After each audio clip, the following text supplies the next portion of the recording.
મુક્ત પુરુષ તો તેની રે કહીએ.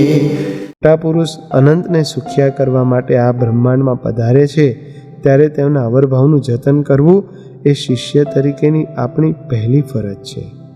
ડિસેમ્બર 2011માં આદર્શ યુવકો માટે 4 દિવસીય પ્રથમ આદર્શ યુવા કેમ્પનું આયોજન સ્વામિનારાયણ ધામ પર કરવામાં આવ્યું હતું. કેમ્પ પૂર્વેના દિવસોમાં ગુરુવર્ય પરમપૂજ્ય સ્વામીશ્રીની અવરભાવની તબિયત નાદુરસ્ત હતી. તબિયત વધુ નાદુરસ્ત બનતા આગલા દિવસે જ કેમ્પ કેન્સલ કરવો પડ્યો. યુવકોને સમાચાર મળ્યા કે ગુરુજીની નાદુરસ્ત તબિયતના કારણે કેમ્પ કેન્સલ થયો છે. ગુરુવર્ય પરમપૂજ્ય સ્વામીશ્રી પણ કેમ્પ કેન્સલ થવાથી ખૂબ વ્યથિત થયાના ભાવ દર્શાવતા હતા. એક કિશોરે ગુરુવર્ય પરમપૂજ્ય સ્વામીશ્રીને પ્રાર્થના પત્ર લખ્યો હતો કે સ્વામીશ્રી, આપ કેમ્પ કેન્સલ કર્યા બદલ કોઈ ખેદ ન અનુભવશો. કેમ્પ તો ફરી થશે, ત્યારે અમે બધા જરૂરથી આવીશું.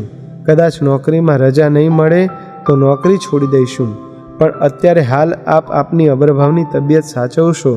અમારી કોઈ પ્રકારની ચિંતા આપ ન રાખશો. બસ અમારા સૌ ઉપર રાજી રહેશો. આ મોટા પુરુષના સુખે સુખી અને દુઃખે દુઃખી થયેલાના અંતરના ઉદ્ગાર છે. જ્યાં પોતાપણાની આત્મબુદ્ધિ થાય ત્યાં પોતાનું ધન, ધાન, કુટુંબ, પરિવાર, પોતાનું સર્વસ્વ ન્યોછાવર થઈ જાય. પોતાના શોખ, ઈચ્છાઓ, અભરખાઓ, દેહનું સુખ, આ બધું મોટા પુરુષના સુખમાં ગૌણ થઈ જાય.